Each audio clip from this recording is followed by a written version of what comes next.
Okay. Hi, Jen. Hey Josh, how's it going? It's going great. Thanks for jumping on here with me. Yeah, this is fun. So we have today's kind of a different kind of a podcast because I usually have people come on and we talk about their work or, the research that they're doing or books that they're writing, stuff like that, psychology, art. But I had you on not to necessarily talk about what you do for work, but because we're friends and we often enjoy talking about different topics, different stories, for example. And so we usually talk about movies or we talk about a book. We talk a lot about music and songs. Yeah. And I on this podcast, I've done a couple of solo episodes where I tried to analyze stories, and I think it's really fun, but I think it's more fun to do it with somebody else than to do it by myself. And so, just for the folks listening, so that they can understand the game plan for today, I had you come on, Jen, and hopefully, if this is fun, this is something we can do going forward. But we decided to talk about a movie that we both love, and I let you pick the movie, and you chose Eternal Sunshine of the Spotless Mind. And so the purpose of today is basically just to go through the movie and think about it or discuss it in a way that you and I find ourselves talking about movies. Cool. I'm excited. Yeah. Do you remember when this movie was made? I can't even remember. It's been over a decade for sure. I can Google it really quick if you want. Okay. When it first came out, my husband and I didn't watch rated R movies. And so we watched the edited version of it. And they cut out like a major, like half an hour of a scene where Mary kisses the doctor. Yeah. Because it was like adulterous or whatever. And so I missed like that whole thing. I had no idea what happened, which is kind of funny. Yeah, that is kind of one of our big connections, is that we both grew up in the same religious context and then later in life left it. And then that's also been one thing that's been kind of one of our connections, is talking about religion, healing from religion, and kind of moving on from religion. But I think I did the same thing, actually. I think I remember watching it and being like, I have no idea what that movie was about. Yeah. because they cut out, we just, being Mormon, you don't watch rated R movies. And so. Right. And the movie is so like cut up anyway. And then you're like cutting up even more. It's like, whoa, you know what's going on. Absolutely. But it was 2004 when it came out. Oh, 2004. That's the year I graduated high school. That's a long time ago. Oh, wow. Yeah. Yeah. Jeez, it's been 19 years. So, yeah. So I guess the reason I asked what year it was made is because the thing I wouldn't want to do is have some spoilers for people, but the movie's old enough that if you haven't seen it by now, it's too bad. We're going to spoil it for you. Yeah. So I have kind of a format that I wanted to talk through the movie with you. And, the first thing that comes to mind is just this idea of stories and what are stories. And really, there's this author, historian, Yuval Noah Harari, and he talks all the time. Whenever he talks about how humans think in stories. And I think when I watch movies now, when I read books, what I think about is not just that this is a story, but this is like somehow a glimpse into how people think and how people exist. And when I think about how to interpret a story, I think about these 4 different styles or 4 different ways that you can read a story or watch a movie or, listen to a song. And these ideas, these 4 styles, they come from, I got them from reading Joseph Campbell. You can find them in some of the Jewish or Hebrew texts, because they have interesting ways of analyzing stories as well. And they line up pretty well, but the 4 ways are literal, meaning you can just read the story and just take it for exactly what it is and say, okay, that's real. That's what it means. So when you read the Bible and God created the earth in 7 days, to be a literal interpreter, you say, okay, yeah, it really took 7 days for God to create, all of existence. The next way, the second way, is allegorical or metaphorical. They're a little different. Allegorical is more like, you think about the way that Jesus taught in the New Testament, where he was trying to get people to think beyond what is being said, to help them think about things in new ways. But you could also think about it as metaphorical, where, you know, if you read this story, it means something else that you're supposed to take from it. Yeah. The third one is stories give us moral laws, or you're supposed to read stories in such a way that it teaches you how you're supposed to behave. And so it goes, moral law and literal interpretation go hand in hand really well, because, you know, if the prophets did this, if the saints did this, if God said to do this, then you've got to do it. And so, you know, Moses coming down from the mount with the 10 Commandments is a really simple way to tie the literal interpretation and the moral interpretation together. And then the fourth way that you could read stories, and this is the fun way, this is like the interesting way, it's the way that I like to do it, and hopefully this is what we can accomplish today, is to read the story in a mystical or psychological frame. And what that means is that you look at the story not just metaphorically, but you look at it as if it's a description of what's happening inside somebody's own psyche. Or an easier way to think about it is, rather than stories, is dreams. And so I talk a lot about dreams on my podcast. I think dreams are this really interesting window into the self, the psyche, the soul, whatever, you know, however you want to think about it. And when you interpret a dream, you then take everything inside the dream and you assign that to the dreamer. And so when you read a story in that way, everything in the story, you don't see all the characters as separate characters. You don't see all the settings and scenes as separate settings and scenes. You see them as different aspects of the main character. Right. Or if you put yourself into that situation, then it's like, these are all aspects of you. And so that's the interesting way to read stories. And you've helped me with my dream interpretations. It's fun. Yeah, it is fun. So then also, if you think about it that way, then,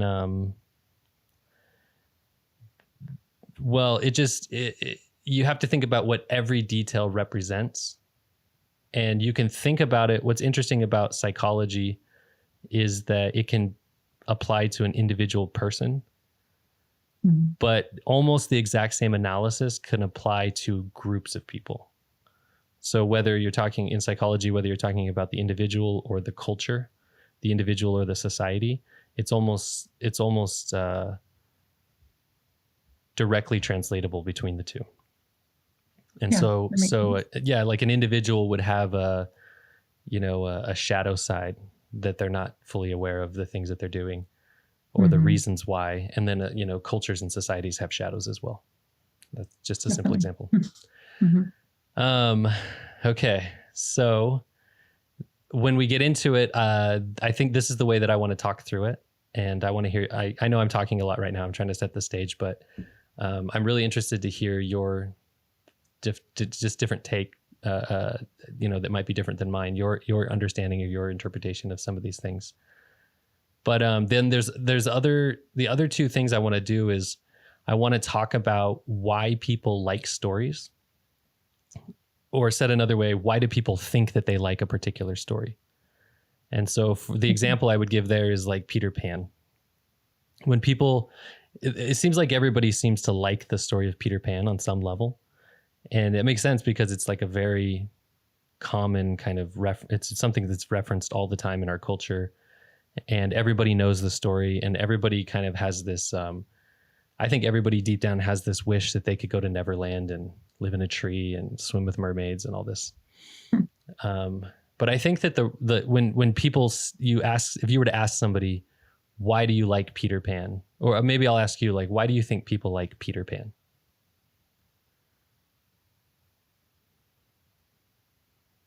Why do people like Peter Pan? I mean, I think it just goes to what you're saying, like they don't want to grow up, right? That's exactly what I would say. Yeah. There's this idea that, you can be young forever and you don't have to grow up. So that's one question that I want to ask about this movie as well. Eternal Sunshine of the Spotless Mind. We'll get to it. We don't have to answer it right now, but why do people like this story, or why do they think they like this story? And then the question that's follow on to that is, why does the story actually resonate with people? Why is it actually such a, like Peter Pan, for example, why is Peter Pan seem to be so culturally influential? Why does it keep coming up over and over? And why does it stick with us? And if you were to ask somebody why they like Peter Pan, I think that they would say, there's this fantasy of never growing up, of being a kid forever. But if you were to look at it from the mystical, psychological perspective, why is Peter Pan so impactful? Why does it stick around? Why does it connect with people in our society? And I think it's actually because our society is made up of lost boys who don't have mothers. And they see this story, even though the imagery doesn't speak to them in this way. You just see like these kids fighting with a captain, Captain Hook. Yeah. And as a kid, it's really fun to imagine winning against an adult.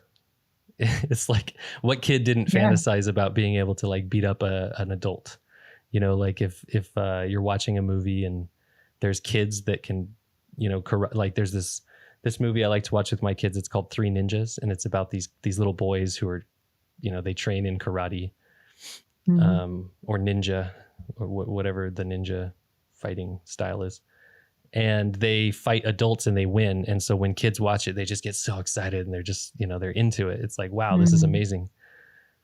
But I don't think that with Peter Pan, that's actually why people watch it. It's not just this fantasy that you can be a kid forever and kids can win against the evil pirate.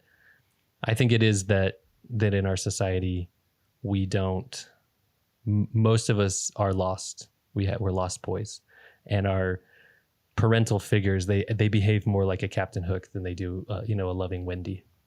And so, from that, so those are the two questions that I want to ask about this movie as well. Like, why do people think they like it, and then why does it actually resonate with us? So we can look at it like from the literal perspective, or we could look at it from the psychological perspective. Okay. That sounds fun. Okay, so I'm going to take a breath and maybe let you just, if you don't mind, just kind of intro the movie. Give us a quick synopsis, and maybe you could just talk through it from a literal perspective. What is literally happening? Okay. I can't remember their names. It was Joel and Clementine. Clementine, that's right. Okay. So Jim Carrey is Joel, and Clementine is Kate Winslet. And the movie is on not a straight timeline. So it starts with them meeting, but it's not actually the first time that they're meeting. And so they fall in love, they're happy, they connect in all these deep ways. And Joel is like this depressed, lonely man, and Clementine's kind of this wild, carefree person. And the combination is just like sort of magical for them. But then eventually, like, time wears on and they start getting bored with each other, or irritated or resentful, and the relationship starts to crumble. And Clementine wants a baby, Joel doesn't. They break up, or like he says something hurtful, and then she decides goes to this company that's able to wipe out her memories of Joel. And then he finds out that she did that and is really hurt and decides to do that to himself, sort of out of spite for her. I don't know if you want me to tell the whole story, but no, that's okay. We can get into the details as we go along. But it's an interesting idea from a literal perspective, that you could go, like, if you're done with this person and you don't want to think about them, you don't want to feel the way that they made you feel, then you can just go to this doctor and have your memories erased. I love the idea. Yeah, there are probably people that it would be nice to stop thinking about them.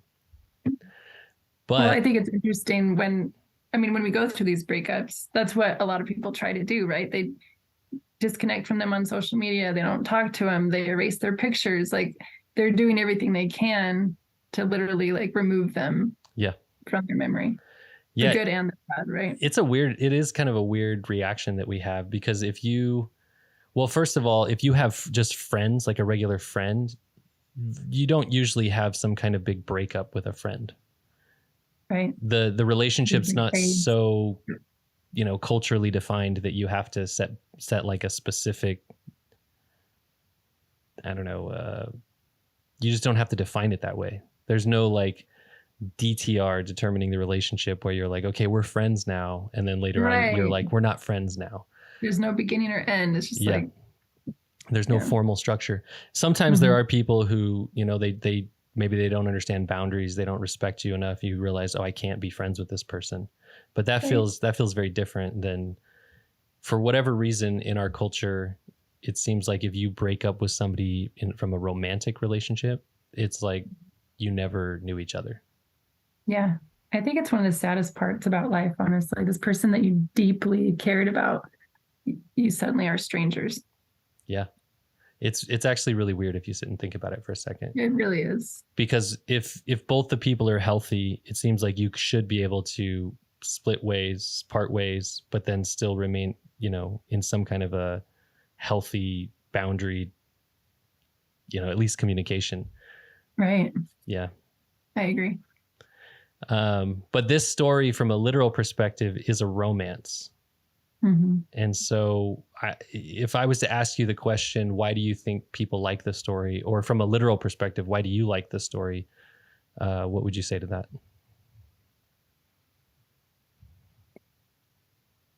I think I do like the idea of being able to wipe someone out when you're so hurt from something, right? Yeah.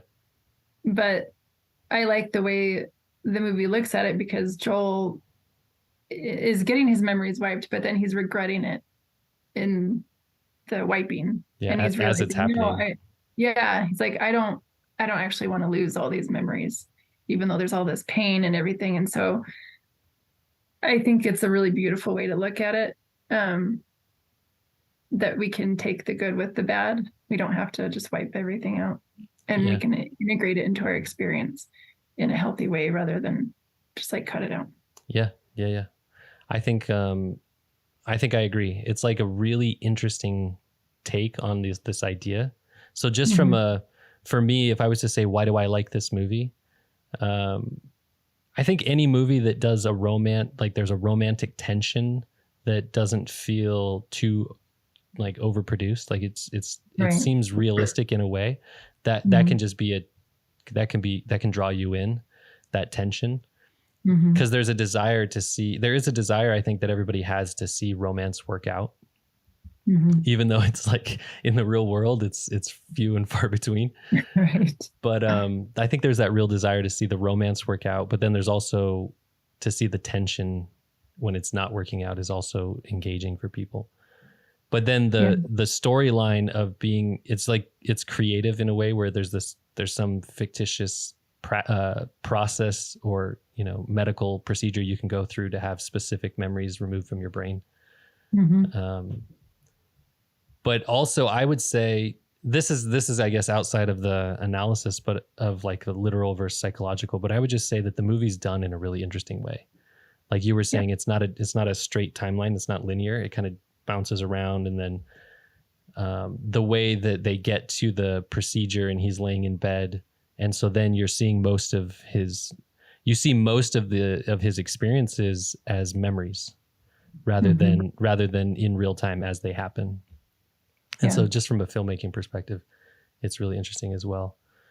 I was just going to say, I think another part that is interesting to me is it doesn't say for sure how many times they've done this. Like it's possible they've wiped each other out multiple times, but they keep finding each other and coming back. And the possibility is that they'll just keep continually hurting each other, loving each other, and doing the cycle forever. And I think that's kind of fascinating to think about. Like, I know in my own life, I have chosen to get back with a partner over and over, and it's experiencing the same heartaches and highs and lows. And what is it about us that compels us to do that? Yeah, that's a good question. I never really thought about it that way, that it could be a cycle that's happening over and over. But even the way the movie's portrayed, it seems like it could be. And in the end, again, spoiler alert, but in the end, there's not actually a clear resolution. There's no clear sign that they've figured it out and they're going to be able to move forward. But at the very end, it seems like they've come to this place where they go, okay, well, let's try. Let's not go right back to erasing ourselves or erasing each other. Yeah. Let's try. And so I think that's, yeah, there is their eyes more open. Yeah, there is a lot about the movie that's like, it really is a good movie and it pulls you in. Yeah. Why do you think that the movie actually resonates? What's the deeper psychological meaning?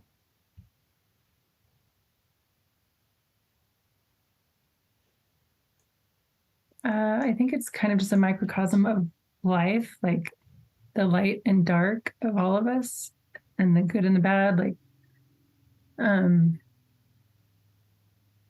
no relationship is perfect. We all think it is or want it to be, but like these two characters are really not very compatible, but we're rooting for them because there's something about the other that's they can connect with and find a deeper meaning in. And I think we all want that.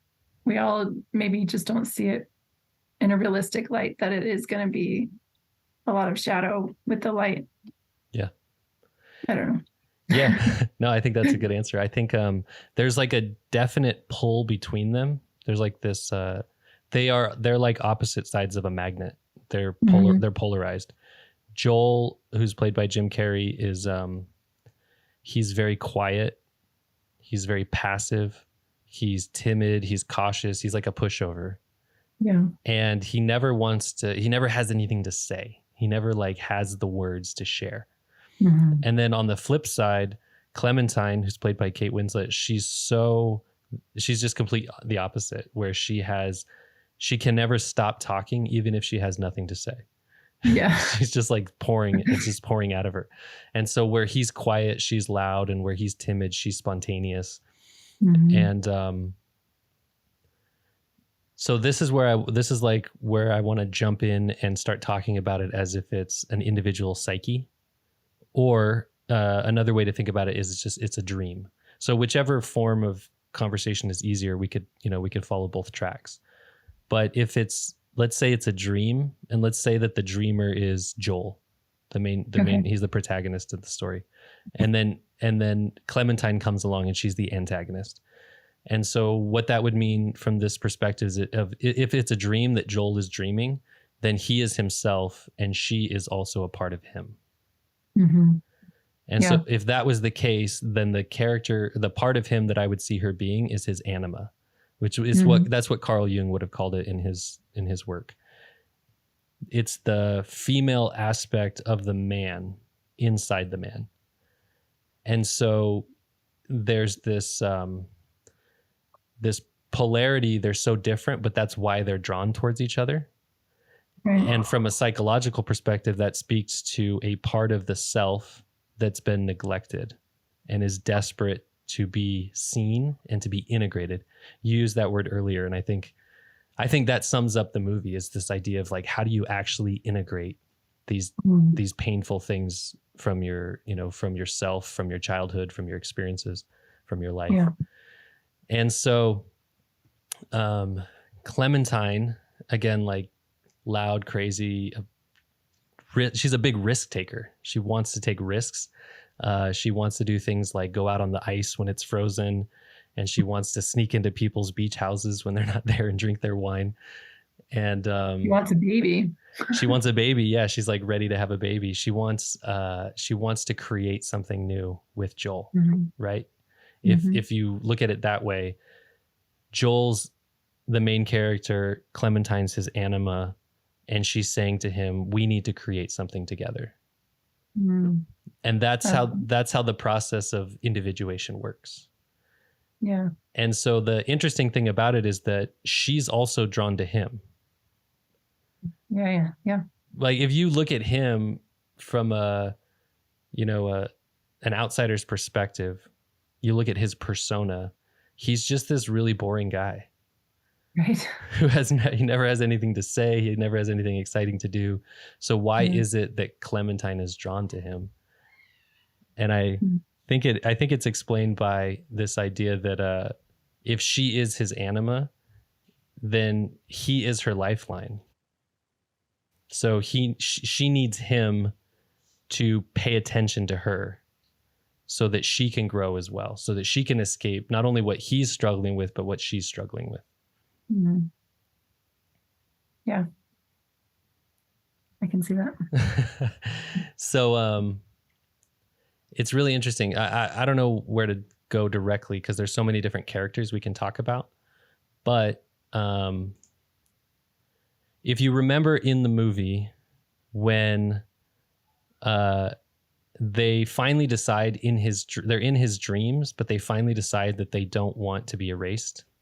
Yeah. It's fascinating too, because I don't know if you thought about it this way, but she's in his dream. That's not like the real her, right? That's not the real her out in the real world. It's her in the dream. Right. Yeah. And in the dream, she says, meet me at the beach or meet me at the beach house or whatever, or on the train. I can't remember wherever they went on the train to the beach. In Montauk. Yeah. In Montauk. And so he says, they're in his dream state, like deep in his repressed memories. Yeah. And she says, meet me there. And he goes, okay, I'll meet you there. And then he goes there and she's actually there literally. Mm-hmm. So it's either one of two things. This whole movie is about him. It's all in his psyche. This is all his dream state. Or she went through the exact same process and came to the same conclusion deep within her own psyche. About the not erasing the memories. Yeah. Yeah. Mm-hmm. Because in the way because you don't see any of her procedure where she's having her memories erased. You only see his, and she's in the dream with him. But the fact that she shows up in the same place where they had talked about meeting up inside of his mind, it means that either that this all is about Joel and Clementine is really just Joel's anima. Mm-hmm.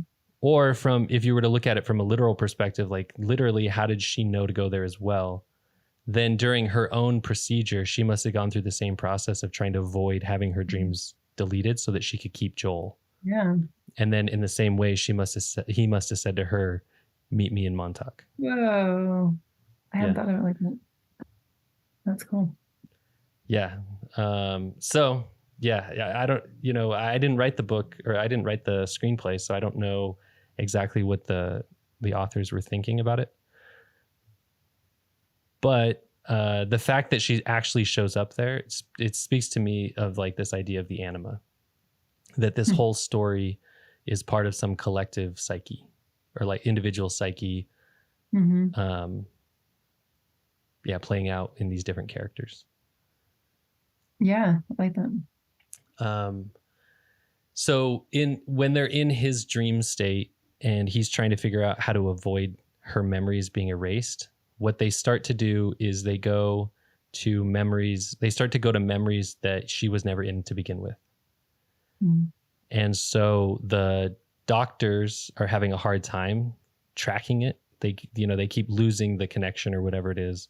They never really explain the science. They don't have to. Yeah.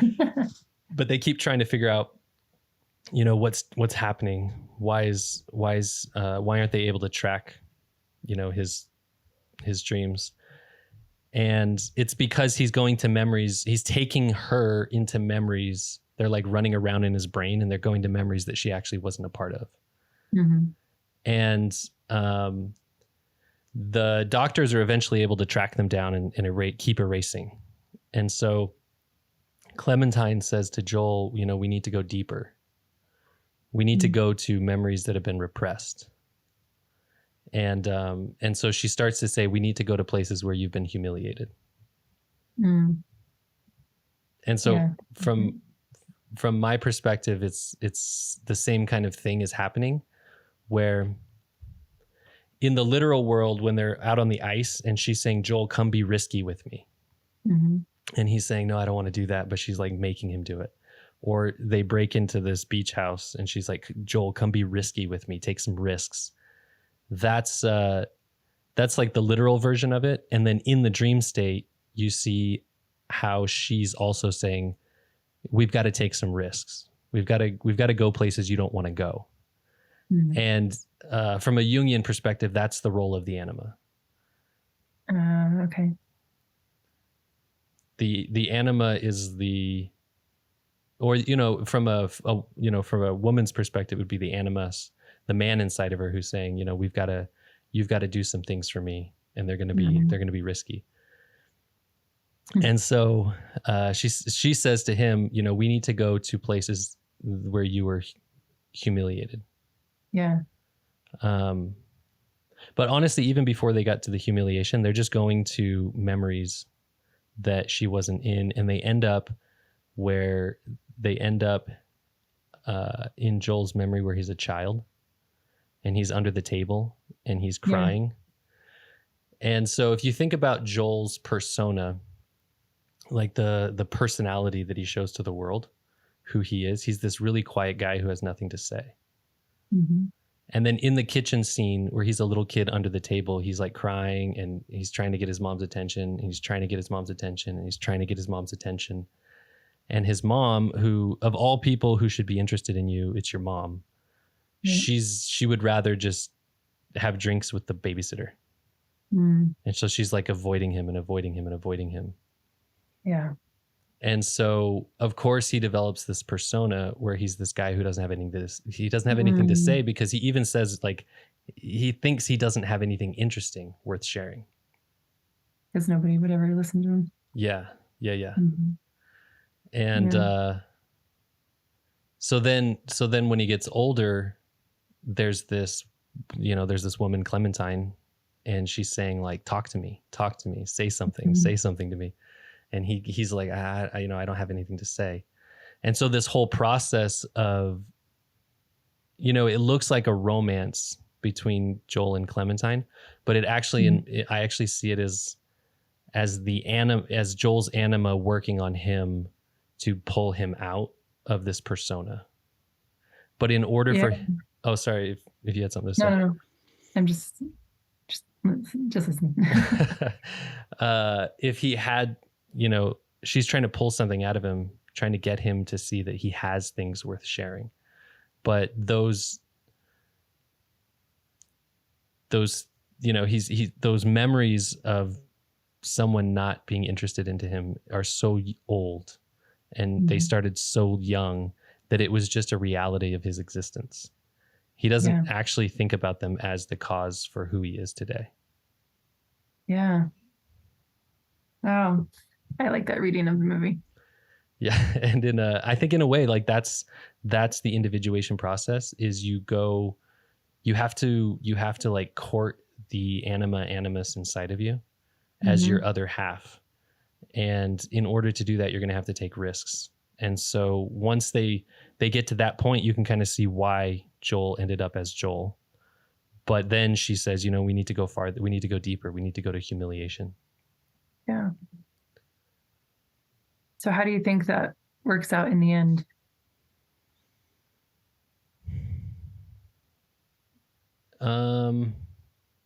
Well, in Joel's case, all I know is that at the end of the movie, like I said, you don't see him fully healed. You don't see him like fully ready to commit to a person. Mm-hmm. But he's at a place where he says, wait, like just wait. Like, let's just try. Let's try. Yeah. And it would have been really easy for him in the past to have not said anything. And when he didn't say anything and she became frustrated, to just give up. Mm-hmm. But instead of giving up, he finds, like, even if it seems like it's like a really small way, he like spoke up for himself and he said, just wait.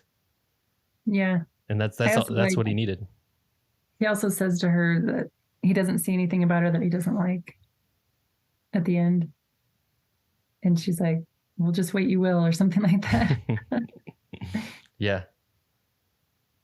A lot of it is, man, their relationship though, like you come to see why their relationship didn't work out from like a literal romance perspective. Mm. And even that is a lot of, basically they're projecting onto each other a lot of things. They see each other as these, for whatever reason, they're just really interested in each other from a, like the first time they meet on the train, and she like kind of forces herself into his apartment, and they kind of just spend days together, just, having fun, just doing things that are fun and just talking and getting to know each other. There's this immediate connection between the two of them. And in the real world, I think that happens a lot when you meet somebody and there's like an immediate romantic interest, like these feelings well up in you, you get this twitterpation. What's actually happening is that you're projecting your ideals onto somebody else. And so he says to her, like, I don't see anything about you that I don't like. Mm-hmm. And she says, well, you will. Because he's like projecting onto her this idea that like, oh, here's this fun, spontaneous, adventurous person. And his own psyche knows that that's what he needs. He needs somebody who can do that for him, because he doesn't do it for himself. Yeah. And from her perspective, whatever it is that she needs somebody who can be a little bit more grounded, a little bit more responsible. And in a way, they're both just really, again, polarized, and they've got to pull themselves towards each other so that they can balance each other out, or balance themselves out. And that often happens in real relationships. And that phase of projecting, an infallible character onto your partner, that phase can last for a long time, years, decades, until eventually, you can snap out of it and realize like, oh, they're actually not that person. That's just the person that I really want them to be. But they're just a human being with flaws, just like everybody else. Yeah, that can be a hard reality. Yeah. It's a hard one.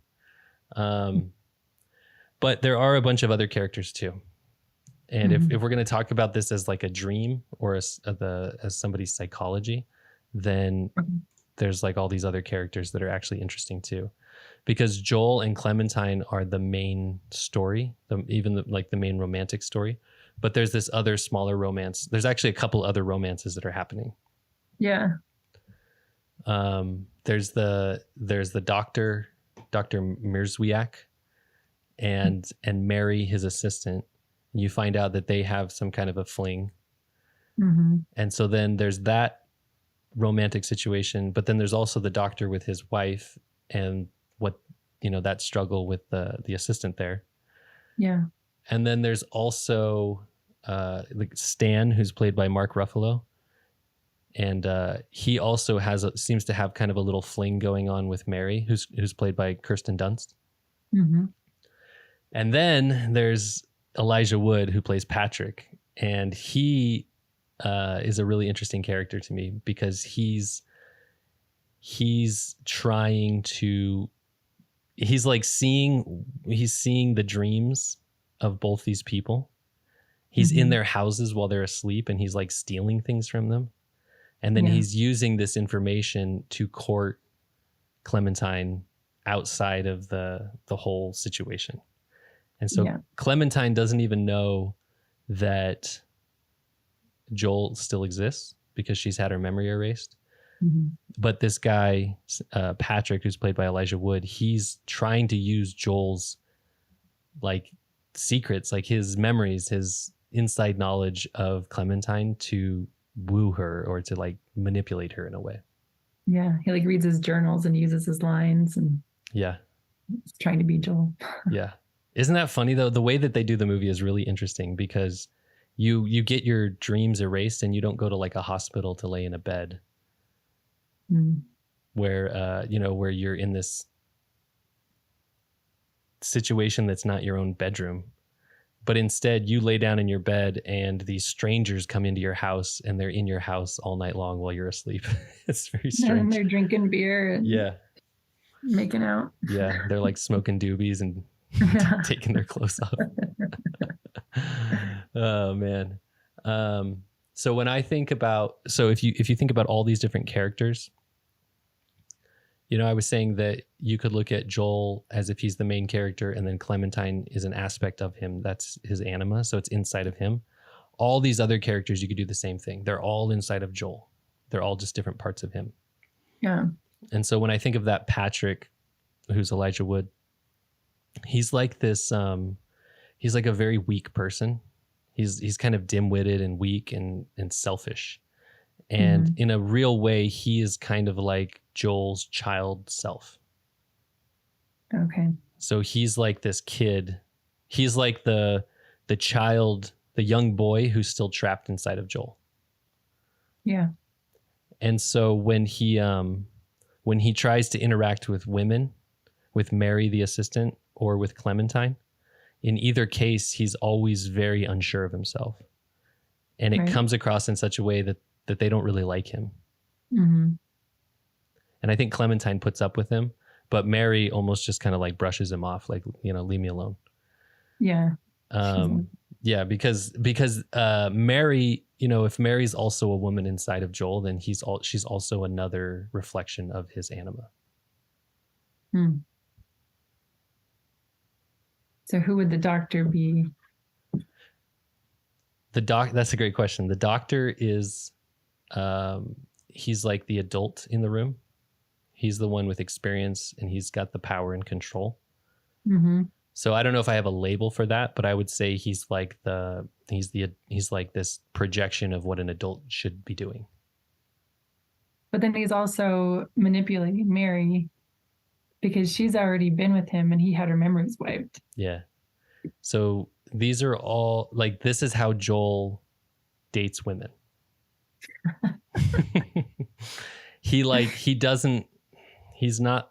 Joel is an undeveloped person. He's like an immature person who, if he's a boy like Elijah Wood, then he has to imitate other people in order to try to get a girl to be interested in him. So again, he doesn't feel like he's interesting enough. And so he has to imitate somebody else. Yeah. And then the doctor is like so wise and like quoting Nietzsche or something. I can't remember who he quoted. Oh, that's right. Yeah. She's like, oh, she thinks he's so smart. Yeah. And so he's doing the same thing. He's like quoting, he's imitating other people to impress this woman, right? Yeah. Yeah. And so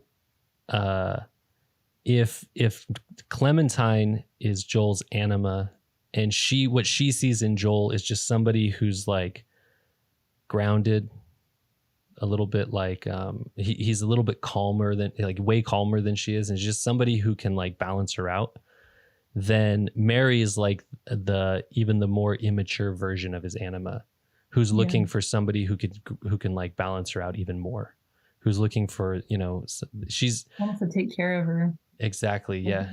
She's like enamored with the doctor because he's so much more experienced. Yeah. Yeah. And so then that leaves one other character, Stan, who's Mark Ruffalo, and who actually, I think he's a great actor. I think everybody in the movie does a great job, but Stan is, when it comes to the actual procedure, Stan's the one who's trying to do it, right? He's like the operator. And when it comes to Mary hangs out with him. Mary likes him because he's not trying to impress her. And so in a way, Stan is kind of like the calm, cool, collected version of Joel.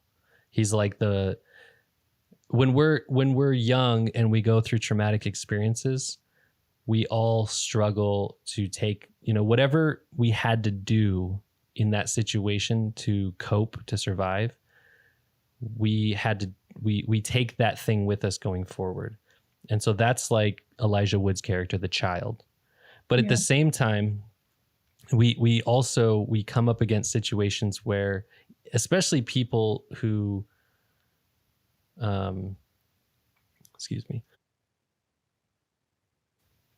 people who they have when you're a child and you get put into these situations where there should be an adult, there should be somebody mature enough to handle the situation, to show you what to do or to walk you through it. You have to become that adult yourself. You have to become the operator. And so that's who Stan is. Stan is this guy who's like, he doesn't expect anything from anybody. He doesn't like, he's a little sad that he doesn't get to end up with Mary, but he doesn't pursue her. He's like, hey, I'm taking care of myself. I'm just going to be me. And everybody who grows up, like we get these different pieces of ourselves. There's this old man we project in our head that has like the control, the power, the wisdom. There's the adult who's like the calm operator who can just get things done and just kind of move on passively, not like become too emotionally invested in things. Yeah. And then there's that child who never grew up. Those are all aspects of all of us. And so they're all there with Joel in the room as he's dreaming. and then the wife of the doctor, what's her role? She might be another anima projection. And she's the anima projection who's supposed to be with the older man. She also brings awareness to Mary about that her memories were wiped. Yeah. What does that mean to you? I don't know. Like she's brave enough to tell her, but she's being taken advantage of by the doctor. But she is like wise. Yeah. I think, and seeing everything for what it is. Yeah, she's kind of like the older version of the anima who's had the experiences, and so those experiences are no longer in her shadow. And so she points that out to Mary, because for Mary, the knowledge of the doctor and their prior, affair or tryst or whatever it was, that information is in her shadow. Yeah. And so that older version of her, just like in kind of a callous, uncaring way, she just kind of says like, oh, we've been here before. Yeah. Yeah. Yeah. And then Mary from there has to take that information, and she ends up sending the tapes to Joel and Clementine to let them know. That's right. Yeah. Yeah. A woman scorned. Mm-hmm. When she's hurt, she's just going to make sure that everybody else gets it too. Yeah. But in a way, it's also, if you think about the anima's role in healing the man, that's what she's doing as well. Because the whole movie, what it's about is avoidance. The whole movie is about avoiding memories, avoiding truths, avoiding feelings.